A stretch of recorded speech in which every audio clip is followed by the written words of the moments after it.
Hey Cody, it's your Uncle Matthew. Just wanted to tell you about your Christmas present, what all you've got here.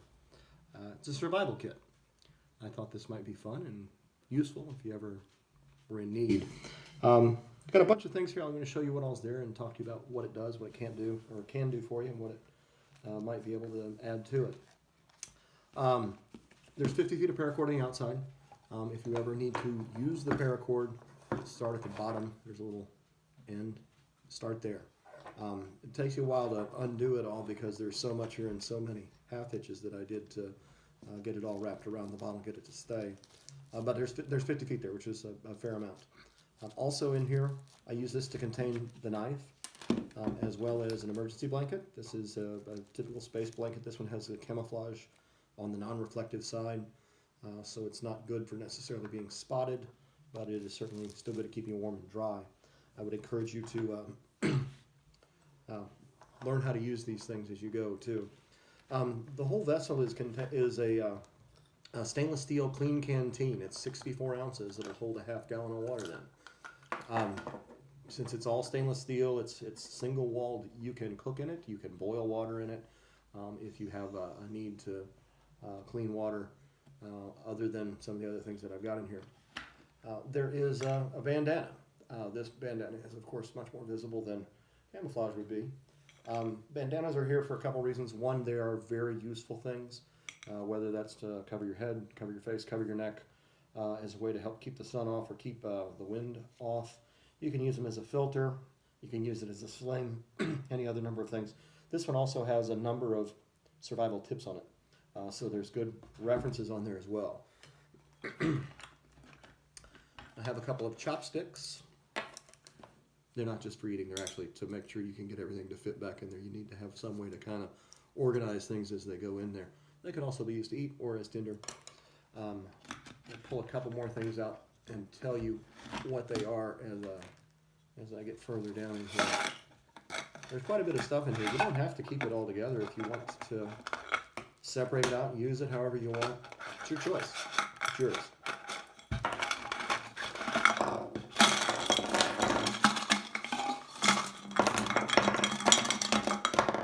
All right.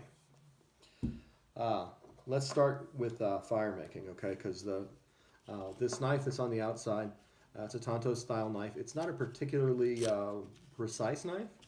You don't want to do any really fine stuff with it. It's very sturdy.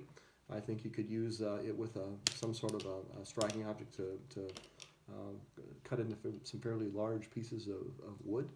I think it would do well as a cleaver sort of thing. It also is got a real solid point on it. The other thing about this is that it comes with a ferro rod. Okay, this allows you to create spark very easily. You just use the back of the knife. You lean it kind of hard at an angle like that, slide it across there, and you'll throw really good sparks. The sparks work really well on this tinder. This tinder it's a bunch of cotton balls that have been mashed around with a little bit of Vaseline. To use when you take out one cotton ball, you kind of open it up a little bit, maybe hit some of the dry stuff in the center, throw some of these sparks on it, and you'll have a fire in a second, and they'll burn for a minute or two, depending on how much is there. But it's very water resistant.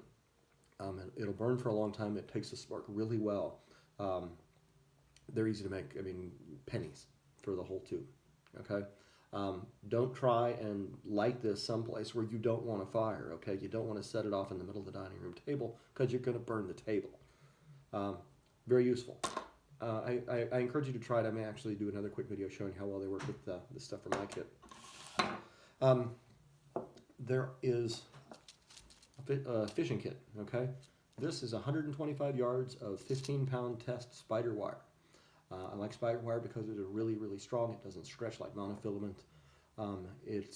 Also, you can get a whole lot of real strong cordage on something like this. You can use it by tying it off on a stick, but you could also, I've got a little MEPS spinner in here. You can throw it out and just pull it back through the water, just feeding it through your hand like that. Fishing kit has several hooks in it, some single hooks.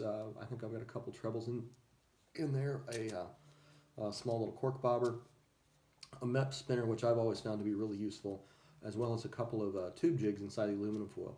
Wrapped in the aluminum foil because I didn't want, in case the thing got hot, for them to melt and just kind of coat everything in there and kind of gum everything up. It's, I thought, a better way to keep it everything fresh. We've got a small medical kit. I think there's more that could go in there right now. I just got a few Band-Aids, some antibiotic cream, and a little alcohol swab. You could add more. I would think about adding maybe needle and thread. Okay, those things are always handy to have as well. We've got chapstick. Not only is it good for your lips, it also can be used as an accelerant if you need some something extra to get your fire going. We've got a couple of these little things. Toothbrush. Okay, no reason to neglect your teeth just because you're out in the woods by yourself. A little bit of an insect repellent. I don't know if you actually are blessed with something that I am. Almost no mosquito bites cause me any itching. I get a little red dot and it goes away after a couple hours. So if you're not, this is a good way to help keep the bugs off.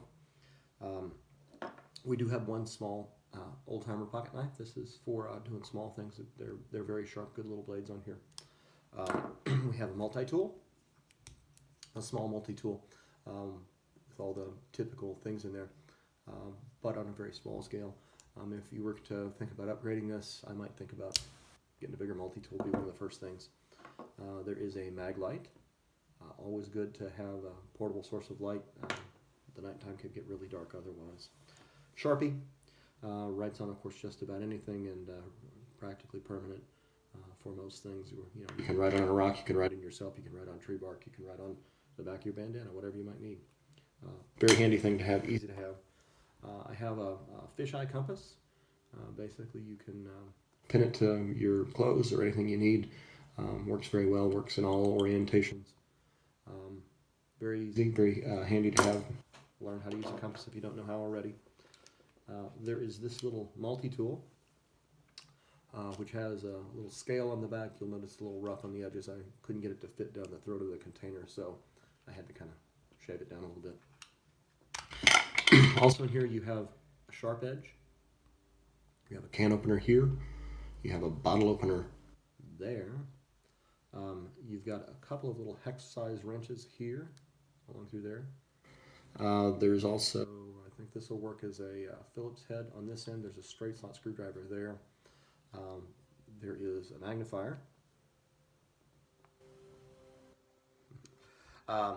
which is not only good for looking at things up close, it's also another way to start a fire. If you have sunlight and some dry tinder. Also out here at the end, there's a very tiny little screwdriver, Phillips and straight slot. A lot of really useful little things on this one little card. What I think is probably the coolest thing is this. Okay?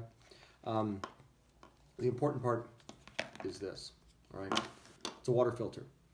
It will filter out really, really small things. 0.1 micron. Look up what a micron is if you don't know. Basically, it'll filter out most contaminants out of water other than viruses or chemicals or salt. It won't filter salt either. But this tiny little thing will filter up to 100,000 gallons, which is probably more water than you could ever consume if you wanted to. This straw goes on the end, and you can drink right out of a stream if you want to.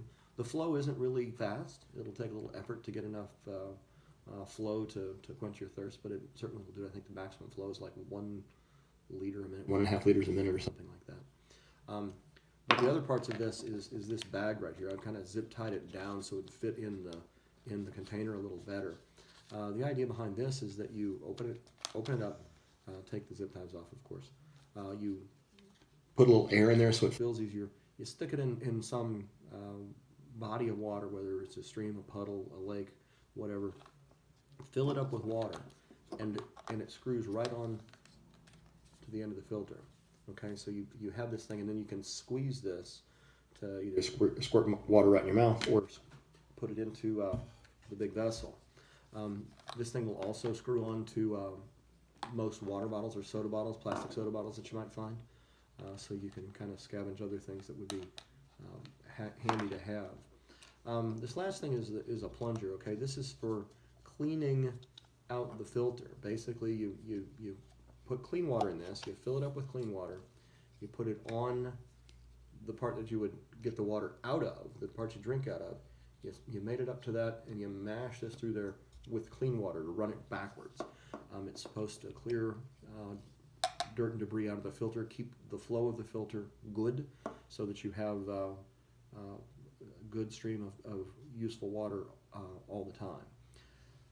It takes up a lot of space though, and it's just this one thing. You could probably tuck a few things in here beside this. Actually, no, I'm going to do that. Stick your toothbrush in there. But beyond that, I don't know that there's a lot we can get inside this thing to try and make the most of space. It's something with my kit, because I have a kit that I made for myself that's very similar to this. I left it out. I thought it took up too much space. I think that you could probably get some benefits from this by just blowing air back through it. I think that will probably eliminate some of the stuff that might clog the filter. But to be most complete, use that. Anyway, there's going to be a fair amount of space left over in here. I think that when packing a kit like this, you can think about space from a very precise way. I mean, if you look at the fishing kit, there's a lot of space left in there that you can put in what you want. It's up to you. Other things that you might add, I will tell you a couple things that I have in mind. I have 2 space blankets. I also have some lentils in a little plastic bag, as well as some brown rice. Both things that are easy to cook and something that you can cook inside this. If you ever needed to boil water, get a fire going, take everything else out of it, of course. Get the paracord off it so it doesn't melt. But you can just set this next to or even in the fire and let it boil. You can also do something with just make a little cross sort of thing, a couple of sticks, feed it down in there with a bit of maybe the fishing line or the paracord, and you can suspend it by just having something in there so it'll hold it like that from the inside. I also have salt and some pepper in my kit. A few other things I'm sure that you might find interesting or useful. The key is to have stuff handy, things that you might need. Learn how to use it. One of the things that might be really useful is how to use this stuff, how to survive, other than just what's on the bandana. Anyway, I thought it'd be neat. You don't have to keep together as a kit. Clean Canteen makes a great water bottle. All this other stuff, like I said, it has uses. Just a question whether it's useful for you. I hope you enjoy it. I hope you have a great Christmas. Hope you never need it, but if you do, always luck favors the prepared. Hope you have a great day, Cody.